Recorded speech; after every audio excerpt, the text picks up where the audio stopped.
Aujourd'hui, nous allons poursuivre cette immersion sur les enjeux du secteur extractif grâce à des panélistes qui sont appelés à partager leurs connaissances avec les participants de cet atelier.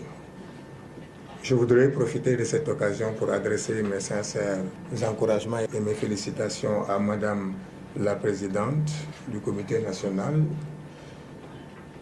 qui, je le sais, va aider l'État du Sénégal à relever le défi de la transparence dans la gestion de nos ressources. Le Sénégal est devenu un pays producteur de pétrole et de gaz. Et donc, dans une perspective de très court terme, nous parlons du first oil, first gaz, avec les méfaits que ça peut comporter du point de vue environnemental. Donc, l'idée est de renforcer justement les acteurs du groupe multipartite autour de la problématique déjà de l'émission des gaz à effet de serre, de ces méfaits. Et vous savez qu'il y a toute une technique, il y a des technologies qui sont apprêtées et qui permettent justement d'abord de minimiser les émissions de gaz à effet de serre, mais également de capturer les émissions, le cas échéant, pour pouvoir les utiliser dans le cadre de l'industrie, etc. Le rôle également des autres parties prenantes, à savoir la société civile, tant au niveau national qu'international, est très important. Quand on parle de transparence, nous sommes à l'ITIE, la transparence concernant les ressources au niveau financier, mais également au niveau des déclarations. D'un pays à l'autre, il est important que cette transparence et cette juste mesure soit faite et comparable d'un pays à l'autre. Donc c'est autant de points en tout cas, je pense qui viennent aujourd'hui mettre l'accent et l'importance sur cet atelier. Et je m'en arrêterai là en tout cas en remerciant encore une fois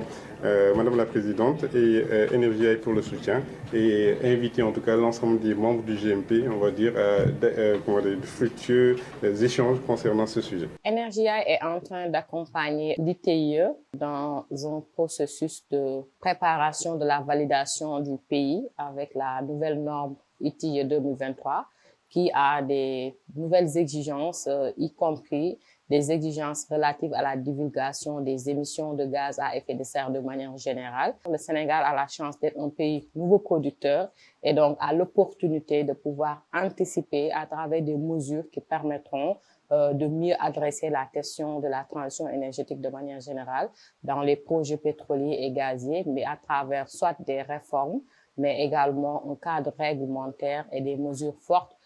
tout en impliquant aussi toutes les parties prenantes pour pouvoir renforcer cette dynamique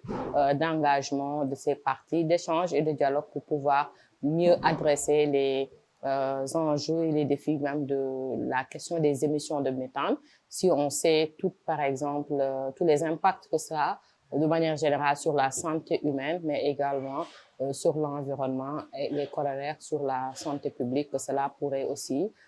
engendrer. Cette transparence va permettre réellement d'évaluer les émissions de gaz à effet de serre, va permettre de mettre de l'avant des mesures d'atténuation, c'est-à-dire donc réduire les émissions de gaz à effet de serre, mais aussi des mesures d'adaptation pour permettre aux communautés et aux collectivités à s'adapter aux éléments qui sont de plus en plus contraignants vis-à-vis du climat et qui découlent de ces émissions de gaz à effet de serre. D'où la nécessité d'une transition énergétique. On part avec des combustibles hautement émetteurs de gaz à effet de serre à des combustibles de moins en moins émetteurs jusqu'à avoir ce qu'on appelle des énergies renouvelables qui vont nous permettre de ne pas émettre de gaz à effet de serre dans l'atmosphère. Effectivement, cette rencontre vaut son pesant d'or parce qu'il s'agit pour nous membres du GMP de nous mettre à jour sur une des thématiques clés de la nouvelle norme 2023 qui est la transition énergétique. C'est une question plus ou moins complexe et qui est nouvelle pour beaucoup de membres du GMP, raison pour laquelle nous avons décidé, en perspective de la validation, de renforcer nos capacités afin d'influer le reportage à venir. Le Sénégal est attendu sur ces questions, notamment en ce qui concerne la divulgation de tout ce qui est lié aux politiques relatives au changement climatique et au taux d'émission. Et il était question pour nous, membres du GMP, de nous mettre à niveau et de voir dans quelle mesure on pourrait intégrer ces préoccupations dans le rapport à venir. Mesdames et messieurs, notre pays, pour sa transition vers les énergies renouvelables, a ratifié l'accord de Paris en 2015 et dans sa contribution nationale déterminée de 2020, le Sénégal s'est engagé à une réduction de 10% des émissions de gaz à effet de serre dans le secteur de l'énergie à l'horizon 2030. Vous savez que le Sénégal fait partie des pays modèles à travers le monde puisque nous avons un mix énergétique de renouvelables de plus de 30%. Nous avons la centrale éolienne de Taïba Ndiaye et bien évidemment nous avons plusieurs centrales solaires et donc le Sénégal fait partie des bons élèves dans la sous-région et à travers le monde. Le Sénégal s'est doté d'une stratégie Gas to Power en 2018 pour développer la production d'électricité à partir de gaz naturel du champ GTA au nord et de celui de Sangomar au sud de Dakar, en faisant de l'indépendance énergétique, la suppression de la compensation tarifaire versée par l'État, la réduction du coût de l'énergie et l'atteinte de l'accès universel à l'énergie dès 2025 comme étant une priorité absolue. En plus de la mise en place